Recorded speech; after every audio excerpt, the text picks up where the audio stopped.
the Eastern Conference, so I think we can agree that the West was more entertaining, but the East did have their share of games, especially the Philly and the Knicks series, which is one of the best series that we've seen in the first round. We Yeah. want to save the best for last. We want to save that one for last. Let's get into the Cavs and Magic series. Now, obviously, we have Game 6 tonight. And what are your initial quick thoughts on? Do you see the Cleveland closing it out tonight? How do you see this playing out?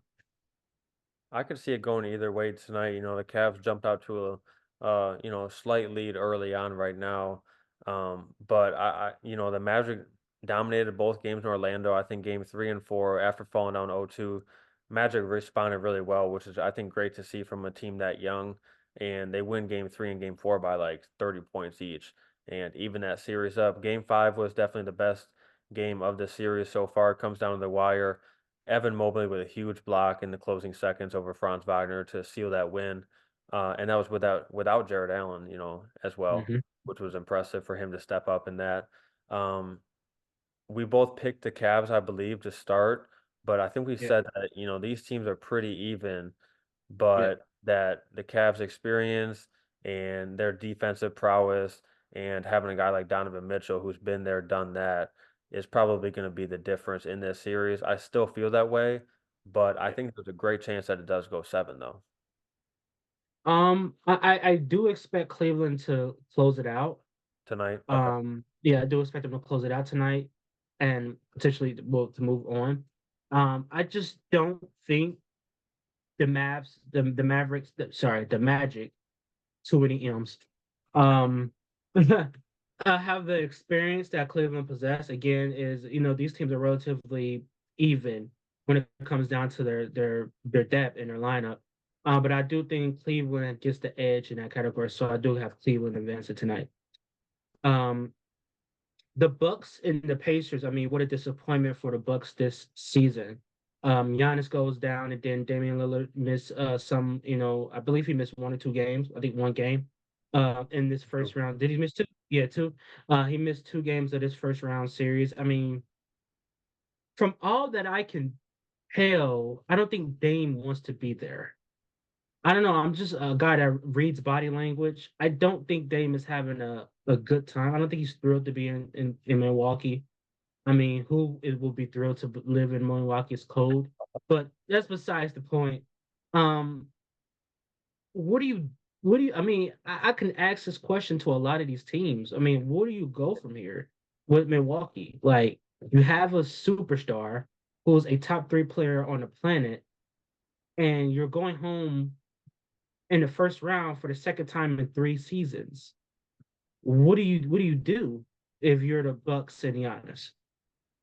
Yeah, I mean, this season they kind of had it last year as well with the excuse that Giannis was injured. This year, he doesn't play at all in the 5 games. The report came out today that he wasn't even close to being able to play. He got hurt, I think, in the third to last game of the season with a calf strain. They say that's usually, 4 weeks at the minimum, and we're not even to that point yet. So it's not surprising that he wasn't able to go, but it is another disappointing season. I don't think either of us are surprised. If you would have told us Giannis isn't going to play the whole series, I think we both would have picked the Pacers without even thinking about it. Mhm. But then you also add in the fact that Dame wasn't able to play in game 4 and game 5. Also add that Bobby Portis got ejected early on in game 4, which is inexcusable, from a player like him, where that's the type of game where he's going to be leaned on a lot. Chris Middleton, Brooke Lopez, Bobby Portis, those are guys that had to step up in Dame's absence, and obviously with a Giannis on the sideline as well. And they just weren't able to do that against a young Pacers team. I like this Indiana team. I think, their offense being one of the highest ranked teams offensively in the entire league, they can compete with just about anybody on any given night, but it's hard to trust them through a whole series when they face a team Yeah, like the Knicks in that next round. I mean, yeah, we're talking about a Knicks team that is just going to grind you out, is going to be physical, is going to be tough. The effort is never going to lack, the energy is never going to lack. And yeah. then you got a guy like Brunson who's going to lead the offense day in and day out. I think the Knicks end up winning that series, but that's to take nothing away from this Pacers team, who Yeah. they won their first series in I believe 10 years since 2014. They've been there 5 times since then, but been a first round exit each time. So this is a good step for this franchise to kind of get back into the mix of actually advancing in the playoffs. You know, a guy like Halliburton, who I think we, see as a lot of potential going forward. It's good for him to get one series under his belt. You make a trade for Siakam at the deadline, so you want him, try and make a playoff run. At least you get a Mhm. series down. But I think a lot of this comes back to the Bucks just not having the guys that they were expecting to. But I will say they really have nobody to blame but themselves. I mean, you fire Adrian Griffin midway through the season. I think he got fired when they were like 33 and 13 or, right around there. And then you And go, I don't think you were fond of that move because I know we talked about. I don't yeah. think you were fond of that. Yeah. I wasn't. I think that if you're gonna go after, if you want a guy that's been there like Doc Rivers, you go and make that move in the offseason. And you Mhm. can't give a guy his first job and then fire him 46 games into the season when you're in second place. I mean, what sense does that make? Even if you would have said Yeah. the defense didn't look great in those first 46 games, and he obviously didn't get along that well with Giannis, Brook Lopez, Bobby Portis, those guys had come out and said things where Adrian Griffin had clearly ruffled some feathers in that locker room.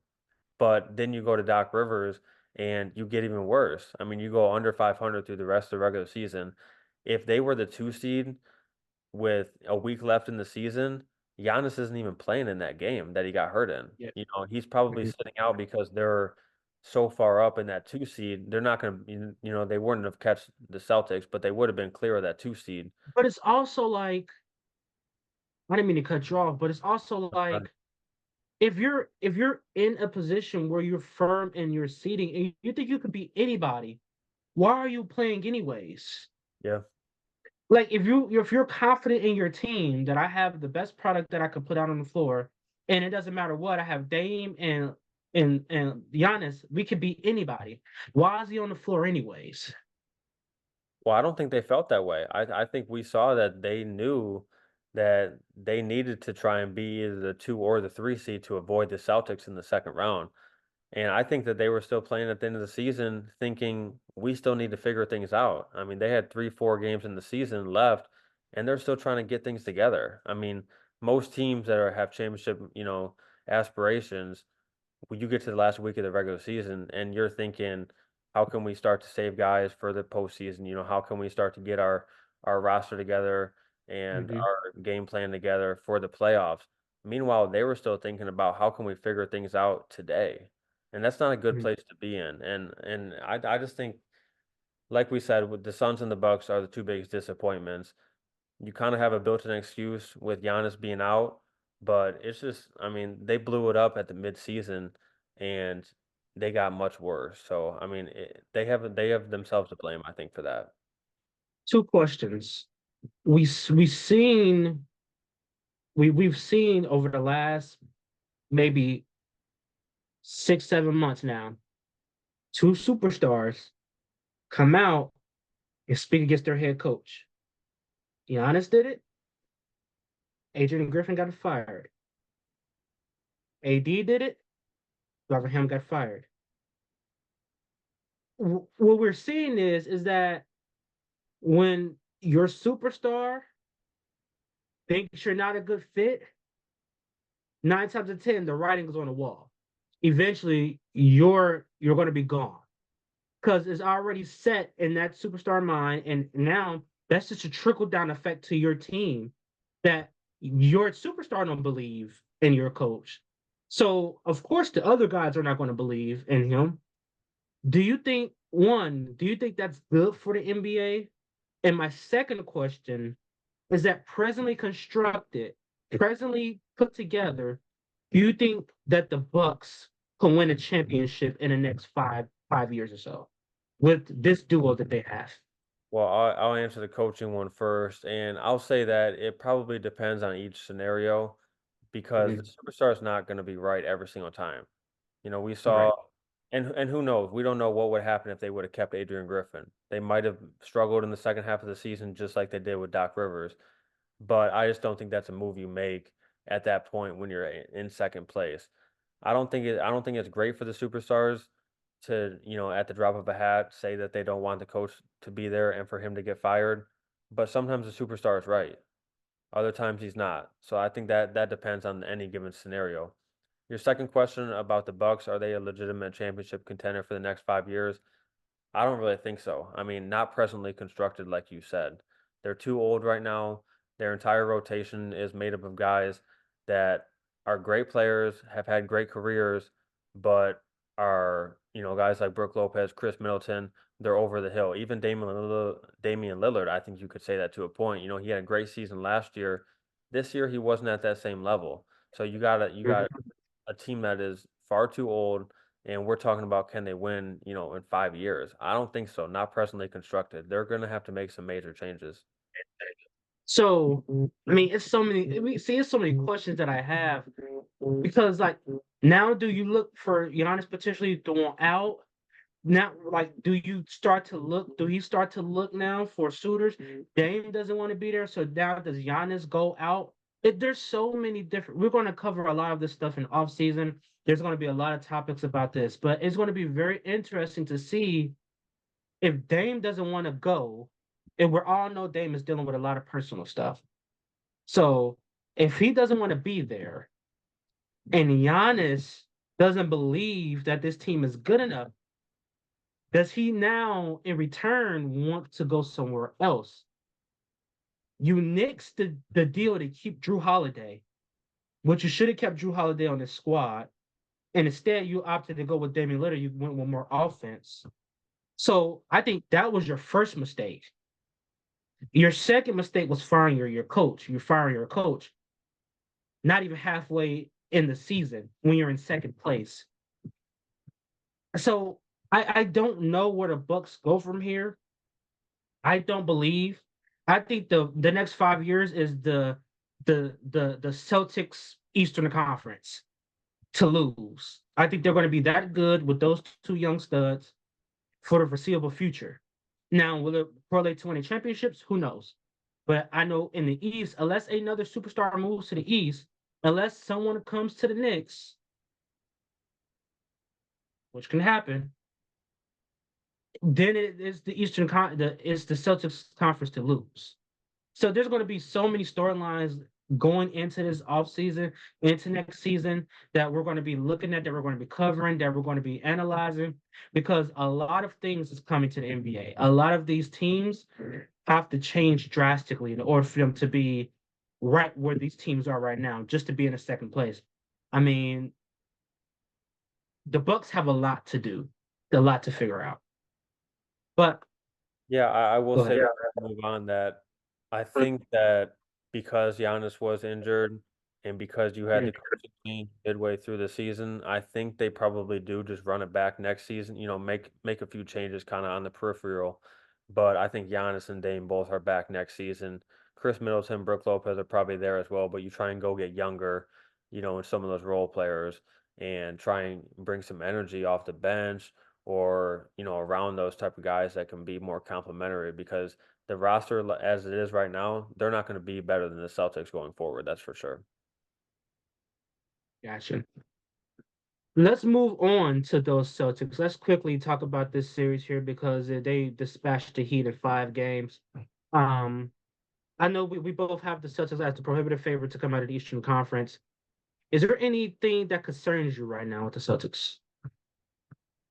Not necessarily. I mean, the game that they did lose, game 2, the Heat shot, 55% or whatever it was from 3. I think they were 23 or 43 if I remember correctly, Yeah. and everybody just got going. That's probably the only way that anybody in the East is gonna beat the Celtics, and I don't see you doing that 4 times throughout a series. You might do it once, maybe twice, you might catch them on an off night, or maybe with Porzingis being out for the next few weeks, maybe you're able to take advantage of that, but it's going to be hard to do throughout an entire series. I mean, the Cavs or the Magic are not going to beat them in round 2. And then even beyond that, I think the Knicks are probably the biggest contender to the Celtics, and I don't see them actually upsetting them in a series. So, the I Celtics, they're gonna lose games here and there, and yeah. a lot of people were worried after game 2, but they go to Miami and get it right back. 3 straight double-digit wins. They blow them out in game 5. I'm really not worried about this team, especially when everybody's playing at a high level. I mean, Derek White was phenomenal in the last 2 games. Tatum, Brown, they're doing their things. I think the biggest thing right now is Porzingis. I mean, he's got a calf strain, like we mentioned with Giannis. That's usually something that you're out for about a month, if not a little bit more. That might be something to watch because if Porzingis isn't healthy come finals time, then I think it's going to be hard for them to win that. Well, I will do you one better. I don't think they beat the Knicks without Porzingis. Okay. I don't think they beat the Knicks. If Porzingis is not playing, I don't think they get past the Knicks. Yeah. I'm not mad at that. And so it's going to be interesting to see because I'm not on wood, and this desk is really made of wood. We seen back with Kevin Durant, he had a calf strain. He should have been playing, rupture his Achilles. We don't want that to happen again. Mhm. And so they need to be really cautious when bringing him back to make sure he doesn't force himself back, even though he's still in pain. If he cannot play, I think the Knicks will beat the Celtics in the 7 game series to go to the finals. And boy, if the Knicks are in the finals, I mean, I mean, it will be a quick series because Denver will dispatch them in 5, maybe 4. But the Knicks, to say the Knicks in the finals, Yeah. that's crazy. So Mhm. I do think Porzingis. That's the only concern I have with the Celtics is the health of Porzingis. If he cannot play, I believe the Knicks will beat them. But speaking of those Knicks, what a hell of a series Oh, with man. the 76ers.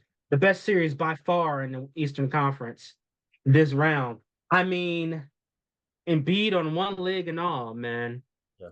keeping the Sixers alive. I mean, do you think going forward that this team should build around Maxey or Embiid? I think you continue to build around both guys. I mean, you're going to need, like we said with a lot of these teams, you need those top two guys to kind of have as your base, and then you build around them from there. And I think it's great to have guys that are so much different than others. You know, we saw for a lot of years people said can Brown and Tatum win together with Boston because they have a lot of similarities. They do a lot of the same things. Guys like Maxey and Embiid, they can play off of each other so well that I think you continue to build around them for the future. Embiid, like you said, if he was healthy, first of all, they're not the 7 seed. They're going to be a little bit higher than that. And then if he is, completely healthy, they probably have an even better chance to win this series. And they still took him to 6. So I really don't think the 76ers have anything to hang their heads about. They got a few things that they need to tweak going forward if they want to Yeah, have a chance to win it all next year. Um, yeah. but I don't think they have anything to hang their heads about.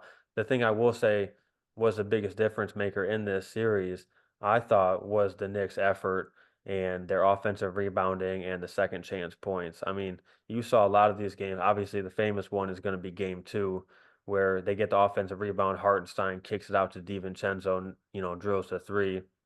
One of the best games that we've seen in the playoffs.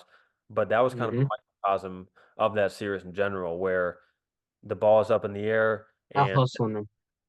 yeah, they're just gonna out hustle you. They're gonna be more physical than you. They're gonna be tougher than you. That energy is never gonna lack. I mean, the 76ers would bring it for 5 or 6 minute stretch, but then they wouldn't match that for the next 5 or 6 minutes. There's no drop off with the Knicks, no matter who's in there, no matter what, 5 guys Thibodeau puts out there, whether it's Jalen Brunson, Josh Hart is gonna be a constant. I mean, Josh Hart being top 5 in rebounds in the playoffs is incredible. I mean, he's a guard. And Yeah. not only that, but then he also hit a few big shots. You get big shots from DiVincenzo, Hartenstein, Mitchell Robinson, both dealing with injuries. Mitchell Robinson got hung up, with Embiid, went down. He's still playing through it. You got guys like OG Anunoby, who is an elite defender on the perimeter, is going to be, a great rebounder. The energy is always going to be there. Those are the type of guys that really are hard to play against because they never let up. And I thought we saw that was the biggest difference in that 76ers series where Mm-hmm. they just were able to out hustle them. I mean, second chance points 115 to 78, and offensive rebounds 87 to 64 throughout the series. The whole series, there was a 1 point difference between the two teams. The Knicks Yeah. outscored them by 1 point, and yet they outscored them by what, 37 just on second chance points. So to me, Take a that was chance points. The series was very even yeah, from the standpoints of and if Embiid was healthier, it would have probably tilted in the Sixers' favor. But because it was a little compromised, it made the series about even. I think more so than ever, we're going to constantly. I think that I've counted about the third time I probably asked this question is what do the Sixers need? Like they have Maxi, a budding superstar. They have Embiid, who's a superstar, who's an MVP. How much more do you need in order to get over the hump? Because we're only measuring you based on your toughest competition, the Celtics. What do you need to get to that point where you are better than the Celtics? Now we saw a couple years back that they took them into a I think it was Game 7 that last year. they had a chance to last year that they could have won. So I don't think they're that far off. I think they're like you said. I think they're a tweak or two away. Maybe I think maybe they need another big man. Maybe they need another solid scorer. I think you need to trade Tobias Harris, and I think you need to get some pieces back for him. He's getting paid $42 million. I don't know why he's getting paid $42 million, but he's getting paid a lot of money and to not score to have. I think he one of these. I think that game before last, he had like 9 points, 10 points. This is not good enough for Mhm. somebody to get paid that much money. Yeah, So I think, that's the exact direction I was going with it because it's kind of what we said about the Lakers, where you have those top two guys that you trust and you expect them to bring it every single night for the most part, but then you have to have complementary guys around them. Tobias Harris is not that guy. I mean, for him to be the third highest paid player, or he might be the second highest paid player on the team, I he's a believe, second. Yeah, and for him he's a second. for 0 in a closeout game at home is unbelievable. Nah, I mean, he put up the same amount of points as me and you did. that's basically the same thing that we said about D'Angelo Russell. And those type of players usually aren't going to win you championships. So, Yeah. they can be guys on your roster that really help you throughout the regular season, but come playoff time, they're not going to do that much.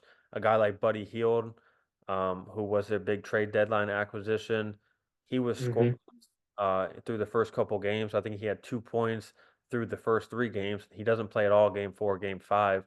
Game 6, he had 17 points in the first half last night, finished with I think 20. That was the first time he showed up all series long. I mean, you need those type of guys to at least be contributing every other game, not once a series.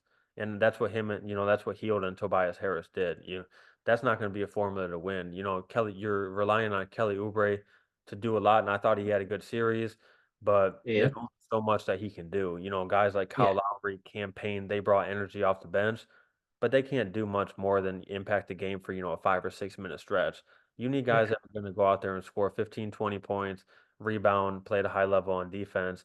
And Tobias Harris just doesn't do that. So I think you probably need to move on from him and go in there. I think you bring Kelly Oubre back and try Yeah. and get more guys like that that can play a few different positions, that are going to play great on defense, that are going to rebound, that are going to have effort, and they can also hit shots for you when you need them to, that you can just rely on more because I just don't think Harris is that guy. Out of the teams that has already been eliminated so far, who do you think has the biggest question mark? I would probably say the Suns. The Suns. And I will say that I didn't like seeing them after, in the end of the season press conference, Matt Ishbia, the owner, and James Jones, the GM. I didn't like a lot of what I heard from them. They were just kind of saying that they felt like they had a lot of the formula to win, and that injuries were a factor and stuff like that. Grayson Allen got hurt in Game 2 against Minnesota. They had injuries throughout the season. That's not why they got eliminated in round 1, though. I mean, the guy literally said, "We're going to be the team that maximizes Kevin Durant." Like he's not a two-time NBA champion. Like he hasn't been maximized already. Like, what do you mean? Yeah. Like, what do you mean maximize? Maximize what's left of Kevin Durant, you mean? You Yeah, say that. and if that's what you're trying to do, then going to get Bradley Beal is not the thing that's gonna do that. It's So, not the move. yeah, so they have to make some major changes, but, I think, to get back to the Eastern Conference, I think the Bucks are right there as well. A team like the Sixers, I think they need to make a few minor tweaks, and then hopefully that they just bring back a healthy team. Because you talk about Eastern Conference being the Celtics conference over these next few years. I think the Sixers and the Knicks are probably the two teams that have the best chance to beat them next season. Yep. We'll see what, Milwaukee does. They could be in that conversation. If you have Giannis, I think you're always right there at least. But I think Yeah. the Knicks and the Sixers have to have real confidence going into next season that if they can be healthy, they have a real chance to win, at least get to the conference finals. And to get back to the Knicks, this season, you said that you feel like they have a chance to take down the Celtics. I think I don't know if I'd go that far, but I've been really impressed with them. I mean, that was a phenomenal series, and for Jalen Brunson to play at the level that he did was unbelievable. I mean, the first player since Michael Jordan in 1993 to score 37 plus in 4 straight games. I mean, we haven't seen it in 30 years, and the last guy to do it was Michael Jordan. I mean, that's a Yeah. special. But you know what though? This is where, when we was talking last year and I was trying to explain to you what I mean. This is a prime example of the New York Knicks, what I mean. They have an amazing team. Jalen Brunson can only take you so far. He has a ceiling that he just, no matter what, he isn't that player to get them over the hump. I don't It know. doesn't. I don't know if I agree I with don't that. think. I don't think he's that. I don't think he's that player. I think you need to bring somebody that's better than Jalen Brunson onto that team. If you bring somebody that's better than Jalen Brunson, that team is legit on bar right there with the Celtics next year. I mean, right there. I don't know who that player is because I don't know everyone that's available. But to be quite honest with you, there's not 15 players better than Jalen Brunson in the league right now. So if you're going to be bringing somebody better than him, we're talking about KD, LeBron, Steph. We're talking about those type of players, Embiid. We're talking he's not far off. But I do think there's a ceiling. I don't think he could get you there. Like, all being equal.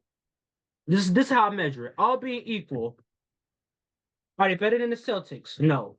All being equal, are they better than the Bucks? No, because they got Giannis. So when I start looking at all being equal teams, I will have to have them third. Are they better than Indiana? Yeah, I think he's a better player than Halliburton. I think the Pacers need defensive presence, and they also need somebody better than Halliburton. What I basically mean is that these are tier superstars, and these players are just below that. They need another player to put them over that hump. So, take for instance, who is a team that's right there on the edge of winning? You could say maybe Philadelphia's right on the edge of winning, but they already have a superstar. They just need the added pieces to go along that complement him. A team like Indiana, who got all the pieces right there, they just need that superstar to take them over the hump. I don't think Halliburton's that guy. I think the Knicks are in that same position. They're right there. They just need somebody else to beat. They need someone else to elevate them. The Celtics been knocking at the door for a while. I believe they have that guy. I just don't think that guy performs in big clutch moments when he needs to. NBA Finals, he just disappears. When it comes to big playoff games, he isn't there.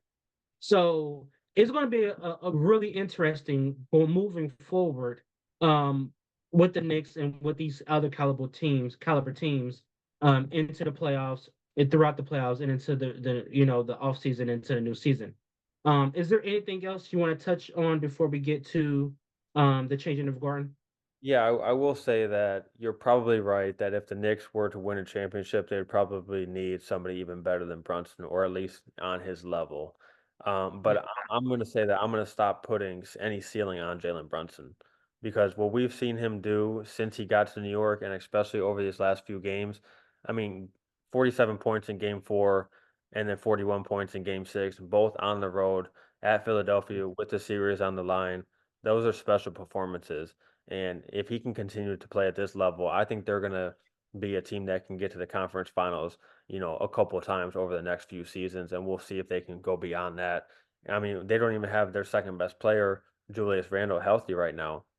Bogdan Bogdanovic is also hurt. So I mean, they have guys that are going to make this team better going forward that aren't even available right now. Last thing, and we can move on after this, that that was one of the best games I thought in that game six. Obviously, game five, incredible. I think that's probably the best game we've seen in the playoffs. 28 seconds to go. It seems like the Knicks are going Mhm. to win that. Tyrese Maxey, 4-point play. Just a moment later, drills a three, from 35 feet or whatever it was to force overtime. Just an incredible game. For the Knicks to win game six on the road and to respond to that is really impressive. A lot of teams would go on the road, lose that game six, come back, and hope that you can win game seven back in your place. But for them to respond at Philadelphia and win that game, I was really impressed. I mean, game tied at 95, timeout, and I think there's about 5 or 6 minutes left. Right out of that timeout, Jalen Brunson hits back-to-back threes to put you up 6, and now you're going into that final stretch down the, last few minutes of the game where you have, a 3, 4-point lead, and the Sixers are the one trying to play catch up. Where it appeared like the Knicks were gonna be in that position the whole second half they were trailing, and then all of a sudden Brunson comes back into that game, flips it, and he puts you in position to win that series. And then you gotta give a shout out to Josh Hart. He hits a 3 in the final minute that put them up 3, which, incredibly huge shot. He was also huge in game 1 with a couple of threes, offensive rebounds throughout the entire series. I love watching this Knicks team play because I think they play harder than probably anybody else left. Absolutely. We're going to be seeing a lot of the Knicks in this next round. Is going to be a hell of a series. We don't expect it to be a quick one. We expect them to go the distance, potentially 6 or 7. We do both have the Knicks prevailing in that series, though. Oh, Um, I'm going 6. What about you? I'm going 6 as well.